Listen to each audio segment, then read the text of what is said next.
So let's start our video and मैं Excel draw पे चला जाता हूँ एक बार। हाँ यार, मैंने बॉक्सेस बना के रख दिए हैं पहले से, क्योंकि भाई बहुत टाइम वेस्ट होता है बॉक्स बनाने में।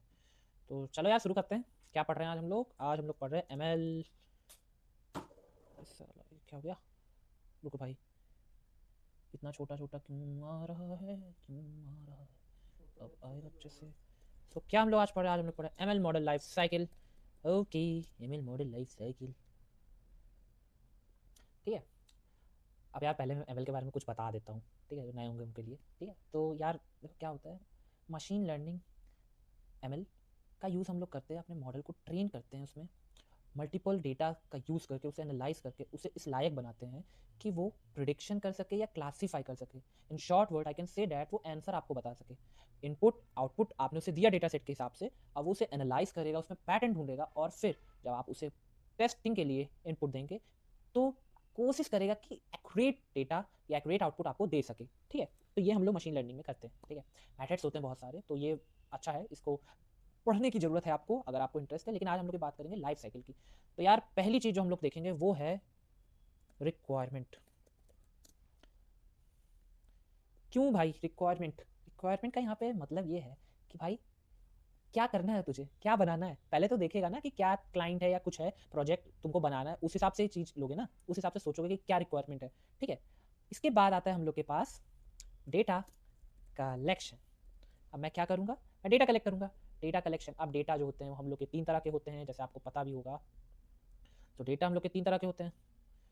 पहला होता है सुपरवाइज डेटा, दूसरा होता है अनसुपरवाइज डेटा, और तीसरा होता है सेमी सुपरवाइज डेटा। ठीक है, सुपरवाइज डेटा क्या होता है? या सुपरवाइज डेटा होता है कि टेबल फॉर्म में जो होता है। चलो मैं नीचे बना देता हूँ कि व्हाट इज सुपरवाइज डेटा। तो सुपरवाइज डेटा वो डेटा होते हैं जो टेबल फॉर्म में होते हैं, ठीक, टपल्स, रो, एट्रीब्यूट्स फॉर्म में होते हैं। तो उसे हम लोग क्या कहते हैं? सुपरवाइज डेटा, जिसको हम लोग बोल सकते हैं structure data. I think structure is या structure, sorry sorry my bad, it's I think structure. ठीक है, structure, unstructure and semi structure, sorry, ये हम लोग का होता है स्ट्रक्चर डेटा। अनस्ट्रक्चर डेटा क्या होता है? अनस्ट्रक्चर डेटा होता है हम लोग का ऑडियो, वीडियो, इमेजेस, इमेजेस हो गई। तो ये सारी जो होती हैं वो हम लोग के होते हैं स्ट्रक्चर, अनस्ट्रक्चर डेटा। और सेमी स्ट्रक्चर क्या होता है भाई? सेमी स्ट्रक्चर हो गया, जैसे मान लेते हैं हम लोग, पहले तो वो होता है कि कुछ पार्ट उसका स्ट्रक्चर है, कुछ पार्ट उसका अनस्ट्रक्चर है। जैसे हम लोग मान सकते हैं जेसन फाइल हो गया, ठीक, फिर एक्सएमएल फाइल हो गया। तो ये सारी चीज़ें होती हैं, सेमी में हम लोग देखते हैं। ठीक है, तो हम लोगों ने डेटा कलेक्ट किया उस रिक्वायरमेंट के हिसाब से अपने। फिर डेटा कलेक्ट करने के बाद क्या करेंगे? Oh, what we do after data collection, what we do after data collection, तो हम लोग डेटा प्रिपेयर करेंगे, प्रिपरेशन। ठीक, हम लोग डेटा को प्रिपरेशन करेंगे, प्रिपेयर करेंगे। What you mean by data preparation?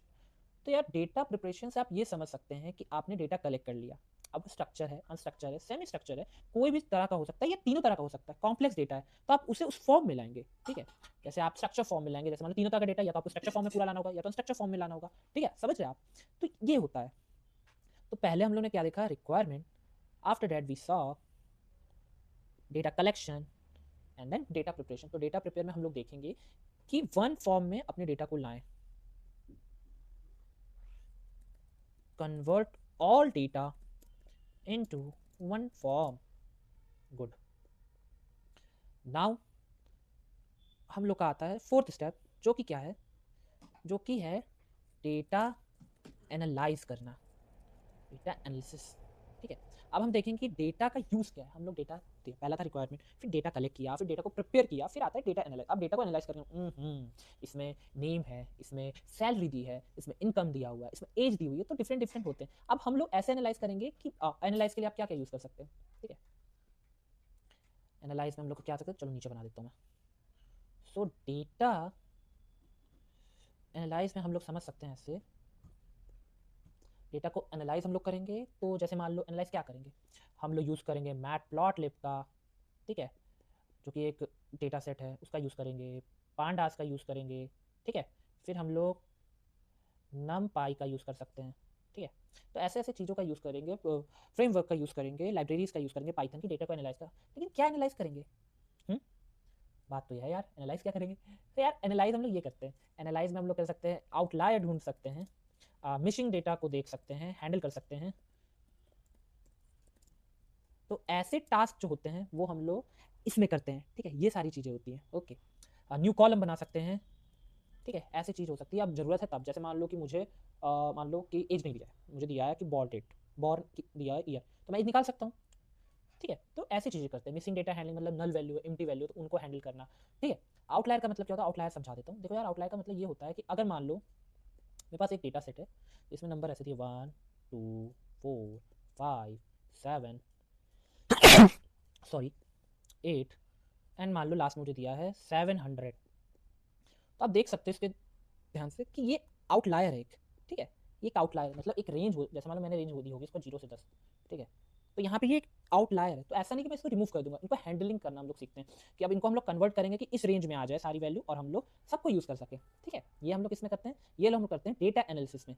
And now what, अब आता है हम लोग का थर्ड पार्ट जो कि है features engineering. What we do in feature engineering, feature engineering में हम लोग क्या करते हैं, तो यार फीचर इंजीनियरिंग में हाँ एक तरह से हम लोग बोल सकते हैं हम लोग आउटलायर्स हो गए, इनको हैंडल करते हैं। जैसे डेटा एनालिसिस में भी आउटलायर बोल सकते हैं, लेकिन फीचर इंजीनियरिंग में मेन हम लोग अगर बात करें तो डेटा को एनालाइज करके उनको ऐड ऑन करनी चाहिए फीचर्स को। फीचर्स क्या होते हैं, properties that help us in managing. अब हम उसमें ये भी देखेंगे कि जैसे मान लो मेरे पास मान लो 9 रो है, मेरे पास 9 रो है, 9 रो हैं, एंड मान लो 10 कॉलम है। भाई ज़रूरी नहीं कि मैं 10 कॉलम का यूज़ करूँ, मैं देखूंगा कि मेरे मॉडल को किस कॉलम्स की ज़रूरत है, ठीक है। मैं कॉलम मान लो 4 5 8 उठा लूँगा, क्योंकि वो मेरे मॉडल्स को जो यूज़ है वो इन्हीं कॉलम्स का यूज़ है, इन्हीं एट्रीब्यूट का यूज़ है, इन्हीं प्रॉपर्टी का यूज़ है, तो मैं उन्हीं का यूज़ करूँगा फीचर इंजीनियरिंग में, ठीक है। फिर इसमें और हम लोग क्या कर सकते हैं, इसमें हम एड ऑन कर सकते हैं चीज़ें, फैसिलिटी, जैसे एज हो गया, एज मैंने बताया था, न्यू न्यू कॉलम्स बनाना, तो ये आते हैं, ठीक है। ये वैसे इसको हम लोग बोल सकते हैं कि ये वाला जो पार्ट होता है feature engineering, it's a good one, ये बहुत अच्छा पार्ट होता है, इसको भी आप पढ़ते हैं अलग से, लेकिन हाँ अच्छा पार्ट होता है। नाउ व्हाट, आफ्टर दैट हम लोग का आता है model creation, model selection and creation, okay, that's good। Model selection and creation, ठीक है। मॉडल सिलेक्शन से आप कह सकते हो यार देखो, एमएल्स में मल्टीपल्स मॉडल होते हैं, आपने अब डेटा बना दिया, अब आप डेटा को क्लासीफाई करेंगे कि आपका डेटा क्लासीफाई वर्जन है या रिग्रेशन है, ठीक है। ये सारी चीज़ें होती हैं, तो आप समझेंगे कि हाँ ऐसा है तो ऐसा करेंगे। तो हर टाइप ऑफ डेटा के लिए हम लोग के पास डिफरेंट डिफरेंट मॉडल है जो हम लोग यूज़ करते हैं, ठीक है, उनका हम लोग यूज़ करेंगे। ओके, आफ्टर डेट अब क्या आता है, अब भाई आता है कि हम लोग अपने मॉडल को सिलेक्शन कर दिया, उसे टेस्ट कर दिया, ट्रेनिंग दे दी। अब हम लोग के पास पार्ट आता है इसका अ मॉडल इवैल्यूएशन, और वी कैन से टेस्टिंग, या मॉडल इवैल्यूएशन एंड टेस्टिंग। मैंने बना दिया मॉडल, अब मॉडल को हम लोग देखेंगे कि मॉडल में वर्क कैसा कर रहा है, टेस्ट कैसा कर रहा है वो, ठीक है। और पता कैसे करेंगे कि उसका टेस्ट में हम लोग कैसे पता करें कि हमारा मॉडल अच्छा वर्क कर रहा है, तो हम लोग उसे पता करेंगे कुछ मैथमेटिकल टर्म से, जो मैं यहाँ पे लिख देता हूँ, like accuracy, precision. So these types of things will help us to detect that our model working is good or not.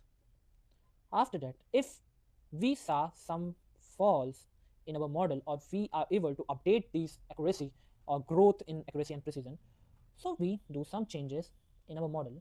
And what type of changes we do is tuning.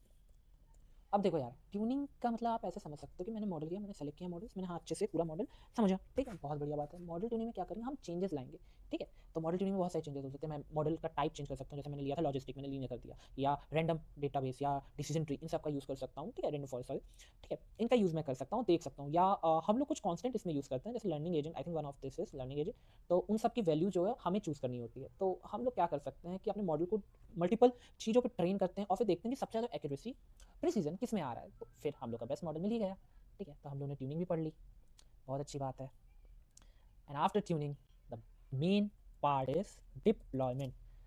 भाई अब अपने लिए मॉडल तो नहीं बना रहे हो ना अपने काम के लिए, हाँ बना भी सकते हो अपने काम के लिए, लेकिन जरूरी तो नहीं है। तो हम लोग क्या करेंगे, अपने मॉडल को पूरा क्लाउड पे, किसी भी सिस्टम पे ऑनलाइन देंगे। ऑनलाइन मतलब अब users can use this model, ठीक है, एप्लीकेशन के फॉर्म में दे सकते हैं, क्लाउड में भी हम लोग यूज़ कर सकते हैं। एमएलऑप्स हम लोग पढ़ते हैं, एमएलऑप्स में इन सारी चीज़ों को।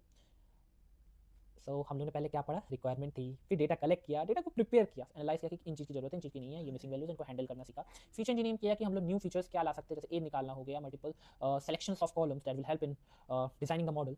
and after that we have used our model for for training our data set on data set, and after that we check the work of our model. If it's have some problem, we do some changes in these categories, and after that we at last deploy. But the one more thing that we have to add, बहुत कम लोग यार add करते हैं इसको, ठीक है, क्या, feedback.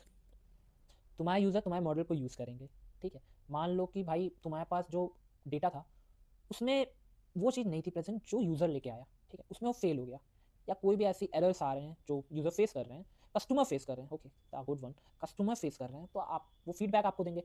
फिर आप फिर से जाएंगे इन चीज़ों पे और अपने मॉडल को चेंज करेंगे, फिर आप इस पूरे प्रोसेस को दोहराएंगे यहाँ से, ठीक है, और फिर चेंजेस आएंगे, ठीक है। So this is ML model life cycle. हमने ये बहुत अच्छे चीज़ को पढ़ा है, क्योंकि यार देखो एमएल अपने में एक वास्ट सब्जेक्ट है, उसे पढ़ना बहुत अच्छी बात है, लेकिन यार इन स्टेप्स का भी मालूम होना इंपॉर्टेंट है, क्योंकि यार कभी कभी पूछा जा सकता है, या आप कभी भी किसी जगह हो जहाँ पे एमएल पढ़ाया जा रहा है, कुछ हो रहा है, तो आपको बेसिक पता हो कि हाँ कैसे वर्किंग होती है, तो उस हिसाब से आपको एक ओवरव्यू मिल गया कि हाँ आपने चीज़ें पता है, आपको क्या स्टेप्स होते हैं और आप कैसे हर स्टेप में क्या चीज़ कर सकते हैं। So that's it for today, and I wish आपको समझ आया होगा, एंड बाय बाय।